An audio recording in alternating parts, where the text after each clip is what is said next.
জবান হেফাজত করো। যদি জবান কন্ট্রোল করতে পারো তোমার জিন্দেগি দামি হয়ে যাবে। তো বান্দা তুমি এখন এই জবানটারে কোনোভাবেই কন্ট্রোল করতে পারো না। এটা এত চালু যে তোমার আগে চলে, ঘুমের মধ্যেও চলে। ঘুমের মানুষ তো তাজা মরা। কেমন মরা মরে ঘুমের ভিতরে, ঘরে চোর ঢোকে টের পায় না, মহিলার কানের অলংকার নিয়ে যায় চোরে, টের পায় না কেমন ঘুমে মরা। আর আমরা তো দোয়া পড়িয়েই তো ঘুমাই, আল্লাহ মইরা যাইতেছি, আল্লাহুম্মা বিসমিকা, ও আল্লাহ তোমার নামে মরতেছি, আমুতু মরে চাইতেছি।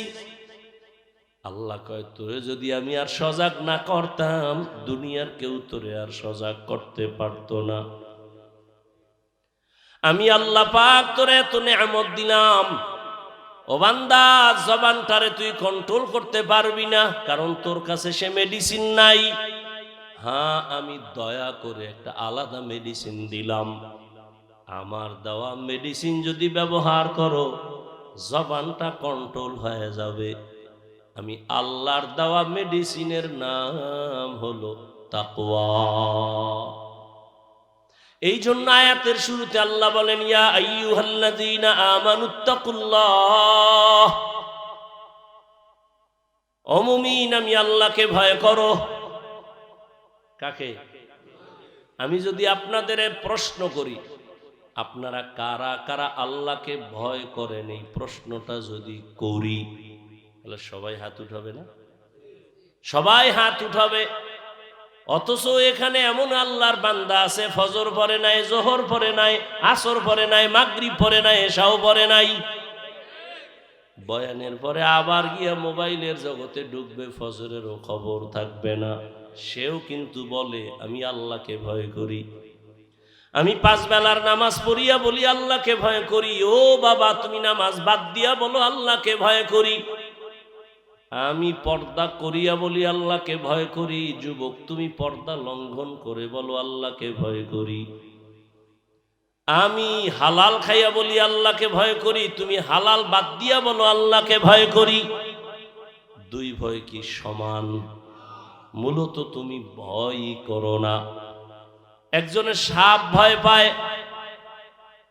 যে আসলেই সাপ ভয় পায়, সে সাপ ধরবে দূরের কথা, যেখানে সাপ থাকে সেখানেও যায় না। সন্তান মা বাবাকে ভয় করে, প্রমাণ বলে মা বাবার সামনে সন্তান অন্যায় করে না কেন? বলে শাস্তির ভয়।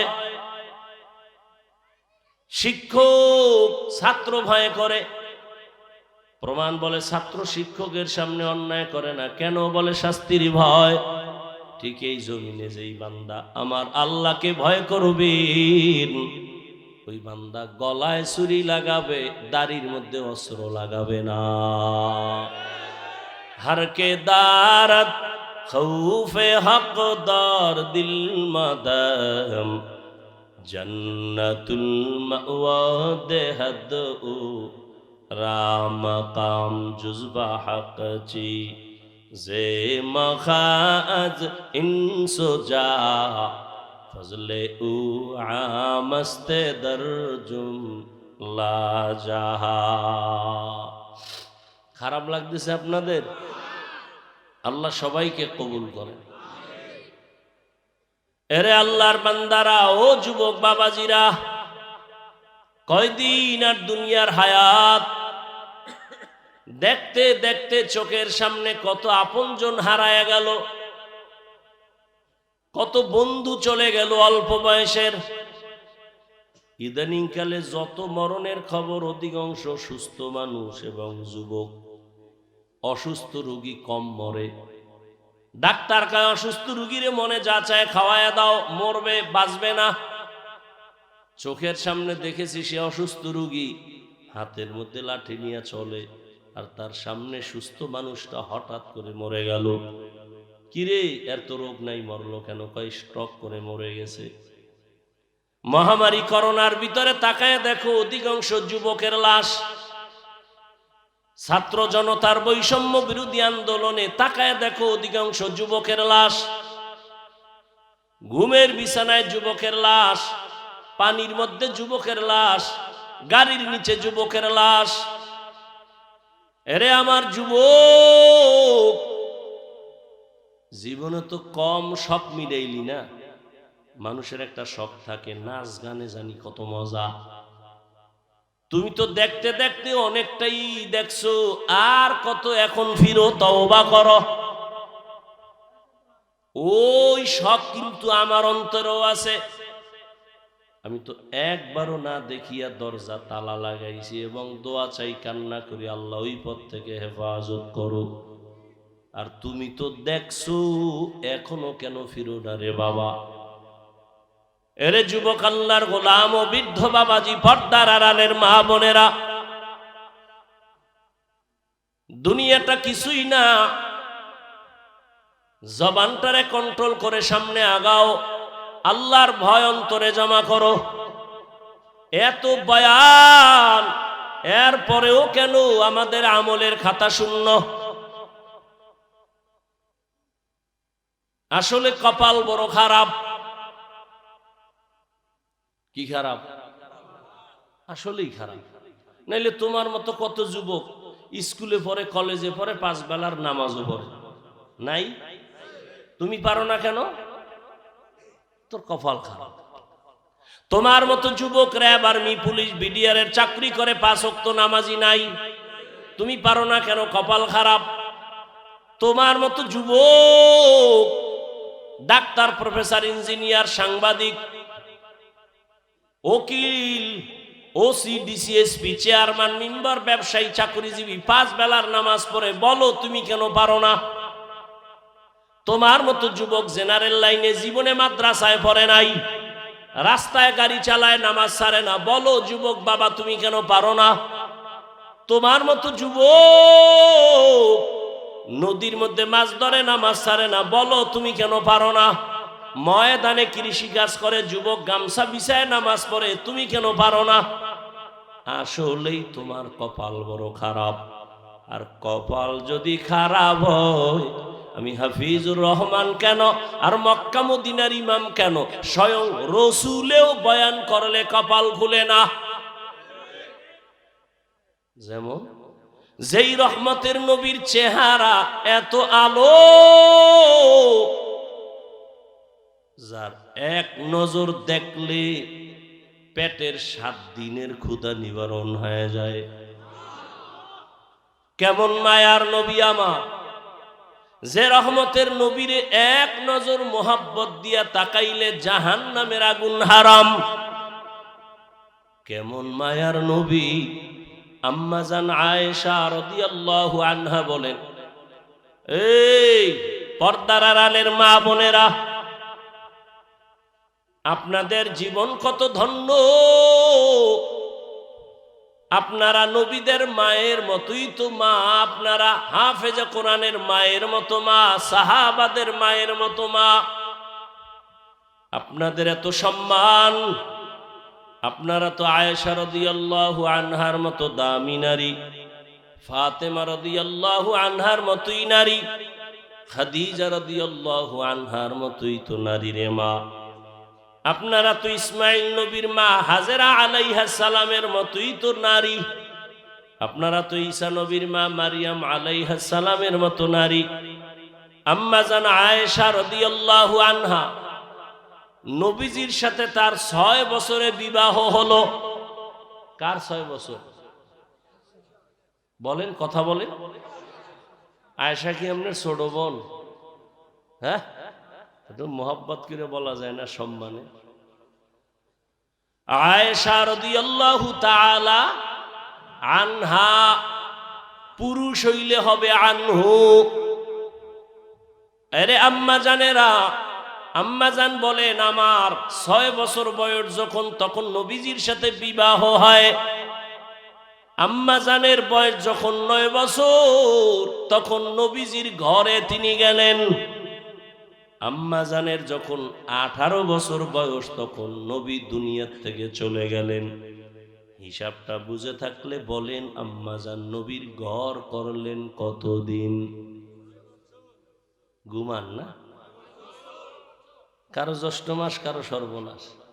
আমারে লাগাই দিয়ে এরা ঘুমায়, হয়তো পুরান ওয়াজ চালিয়ে যায়।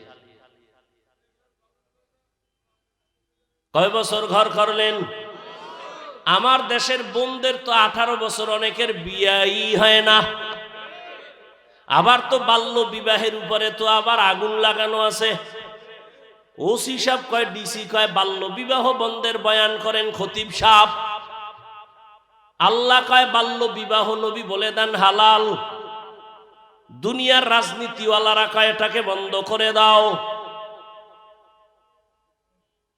আম্মাজান বলেন 6 বছরে রহমতের নবীর সাথে আমার বিয়া, 9 বছরে ঘরে আসলাম, 18 বছর বয়সে আমার নবী চলে গেলেন, আমি নবীর ঘর করলাম 9 বছর। আর এই 9 বছর বয়স আমি নবীর থেকে কি পাইছি? তাই আমি আয়েশা 18 বছর বয়সের নারী মেয়েটা 9 বছর নবীর দোয়া পাইয়া 2000-এর উপরে হাদিসের হাফেজা হয়ে গেছি। এরে আম্মা জান আয়েশা রাদিয়াল্লাহু আনহা বলেন, আমি একদিন সন্ধ্যার পরে আমার হুজরায় বইয়া একটা সুই হাতে নিয়ে সেলাইয়ের কাজ করতেছিলাম। হঠাৎ চেরাগের তেল শেষ, নিভে গেল, সুইটাও পড়ে গেল, রুম আমার অন্ধকার। চুপচাপ বসে আছি। এশার নামাজের পরে রহমতের নবী আসছেন। রহমতের নবীর চেহারা মুবারকের আলোতে আমার পুরো রুমটা আলো হয়ে গেল। আমি আমার চিকন সুইটা নবীর চেহারার আলোতে খুঁটির গোড়ায় পেয়ে গেলাম। আম্মা জান আয়েশা রাদিয়াল্লাহু আনহা বলেন, নবীজির ঘাম আমি বোতলে ভরে রাখতাম, আর বড় বড় অনুষ্ঠানে আমি নবীর ওই ঘামকে আতর হিসাবে ব্যবহার করতাম। কেমন নবী আমার, যেই নবীকে দেখার জন্য জঙ্গলের প্রাণীরা আসে, যেই নবীকে এক নজর দেখার জন্য সব পাগলের মতো, সেই নবীকে একবার আর একদিন না 13 বছর দেখলো, বয়ান শুনলো। কত বড় বেঈমান, এরপরও কালেমা পড়লো না। এর নাম কফাল। 13 বছর নবীরে দেখলো, বয়ান শুনলো, কালেমা পড়ে নাই। জানেননি এই বেঈমান কফাল পড়ার নাম কি? এর নাম কফাল। অন্যদিকে তাকাইয়া দেখো, 27 বছরের একটা যুবক তরবারি নিয়ে দৌড়ায়, নবীকে জবাই করবে। দৌড়াইয়া যখন নবীর সামনে দাঁড়ায়, এক নজর দেইখা তরবারি ফালায়া বলেন, রহমতের নবী আমাকে মাফ করে দেন, আর কালেমা রশি গলায় লাগায় দেন। এই কফালালাকে দেখছেন নি কারবা? 13 বছর নবীর বয়ান শুনে কালেমা পড়ে না,